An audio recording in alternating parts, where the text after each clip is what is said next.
একবার রাসূল সাল্লাল্লাহু আলাইহি ওয়াসাল্লাম নামাজে সিজদা দিচ্ছেন। উকবা উটের পচা গলার নাড়ি বুড়ি এনে তার পিঠের উপর ফেলে দিল। দূর থেকে কুরাইশ নেতারা এই দৃশ্য দেখে অট্টহাসিতে ফেটে পড়েছিল। রাসূল সাল্লাল্লাহু আলাইহি ওয়াসাল্লাম কিন্তু সিজদা থেকে উঠলেন না। কবরটি হযরত ফাতেমা রাদিয়াল্লাহু তাআলা বিনতে রাসূল সাল্লাল্লাহু আলাইহি ওয়াসাল্লাম এর কানে যায়। সঙ্গে সঙ্গে তিনি ছুটে যান তার বাবার কাছে। দারুণ মমতায় নিজ হাতে তার বাবার পিঠ থেকে ময়লা সরিয়ে পানি দিয়ে পরিষ্কার করে দেন।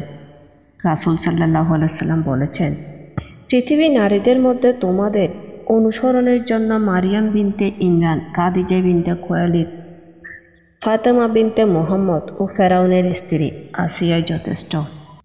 ফাতেমা রাদিয়াল্লাহু তাআলা রাসূল সাল্লাল্লাহু আলাইহি ওয়াসাল্লাম এর 18টি হাদিস বর্ণনা করেছেন। রাসূল সাল্লাল্লাহু আলাইহি ওয়াসাল্লাম এর কাছে যখন ওহী নাজিল হতে শুরু হয়, ফাতেমা রাদিয়াল্লাহু তাআলা এর বয়স তখন 5 বছর। তিনি পবিত্র করে ইসলামী পরিবেশে বড় হয়েছিলেন। তিনি ছিলেন খাদিজা রাদিয়াল্লাহু তাআলা এর মেয়ে। মদিনায় হিজরতের পর হিজরি দ্বিতীয় সনে আলী রাদিয়াল্লাহু তাআলা এর সঙ্গে ফাতেমার বিয়ে হয়। সেই সময় আলী রাদিয়াল্লাহু তাআলা এর সম্পদের মধ্যে ছিল শুধু একটি বর্ম। সেটি বিক্রি করে তিনি ফাতেমা রাদিয়াল্লাহু তাআলা এর মোহরান আদায় করেছিলেন। আরবের প্রথা অনুযায়ী বিয়েতে কনের পক্ষ থেকে রাসূল সাল্লাল্লাহু আলাইহি ওয়াসাল্লাম ও বর আলী রাদিয়াল্লাহু তাআলা খুতবা দেন। আলী রাদিয়াল্লাহু তাআলা এর চাচা হামজা রাদিয়াল্লাহু তাআলা 2টি বড় উট জবাই করে ওয়ালিমা করেছিলেন।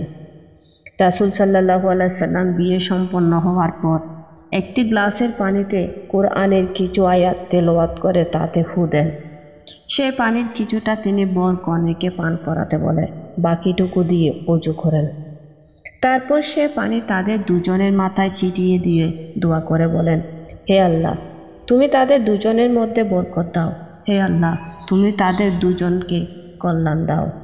আলী রাদিয়াল্লাহু তাআলা এর আর্থিক অবস্থা সচ্ছল ছিল না। বাসা ছিল খুবই সাধারণ মানের।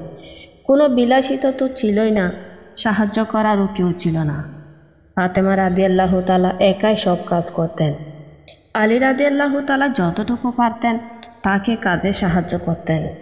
তিনি সব সময় ফাতেমা রাদিয়াল্লাহু তাআলা এর স্বাস্থ্যের ব্যাপারে সতর্ক থাকতেন, কারণ মক্কার জীবনে নানা প্রতিকূল অবস্থায় তিনি অপুষ্টির শিকার হয়েছিলেন। এতে তার স্বাস্থ্য খারাপ হয়ে যায়। এমন অবস্থায় ফাতেমা রাদিয়াল্লাহু তাআলা রাসূল সাল্লাল্লাহু আলাইহি ওয়াসাল্লাম এর কাছে একজন দাস চেয়েছিলেন। রাসূল সাল্লাল্লাহু আলাইহি ওয়াসাল্লাম তখন বলেন, তুমি যা চেয়েছ তার চেয়ে ভালো কিছু আমি তোমাকে বলে দেব। জিবরাইল আমাকে শিখিয়ে দিয়েছেন, প্রতি নামাজের পর তুমি 10 বার সুবহানাল্লাহ, 10 বার আলহামদুলিল্লাহ আর 10 বার আল্লাহু আকবার পড়বে। রাতে ঘুমাতে যাওয়ার সময় 33 বার সুবহানাল্লাহ, 33 বার আলহামদুলিল্লাহ ও 34 বার আল্লাহু আকবার বলবে। এই পরিবার হিজরি 3য় সনে আনন্দ খুশিতে ভরপুর হয়ে ওঠে। জন্ম নেন তাদের প্রথম সন্তান হাসান ইবনে আলী রাদিয়াল্লাহু তাআলা। শিশু হাসানের বয়স যখন 1 বছর, তখন ফাতেমা রাদিয়াল্লাহু তাআলা এর আরেক ছেলে হয়। এই শিশুর নাম রাখা হয় হুসাইন। 8ম হিজরিতে মক্কা বিজয়ের আনন্দঘন মুহূর্তে 10,000 মুসলমানের মধ্যে ফাতেমা রাদিয়াল্লাহু তাআলাও ছিলেন। মক্কায় পৌঁছে ফাতেমা রাদিয়াল্লাহু তাআলা এর স্মৃতিতে ভেসে উঠেছিল তার মায়ের কথা। মক্কার আদিবাসীরা তার বাবার সঙ্গে যে নির্মম আচরণ করেছিল সেই ঘটনাগুলো মনে পড়েছিল নিজের শৈশব কৈশোরের নানা কথা। 2 মাস মক্কায় অবস্থান করে তারা মদিনায় ফিরে যান।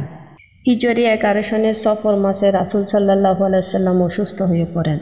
ফাতেমা রাদিয়াল্লাহু তাআলা রাত জেগে অসুস্থ বাবার সেবা করতেন। অসুস্থ অবস্থায় একদিন রাসূল সাল্লাল্লাহু আলাইহি ওয়াসাল্লাম তার কানে কানে কিছু একটা বললেন। ফাতেমা রাদিয়াল্লাহু তাআলা কেঁদে ফেলেন। কিছুক্ষণ পর কানে কানে আরেকটি কথা বলেন।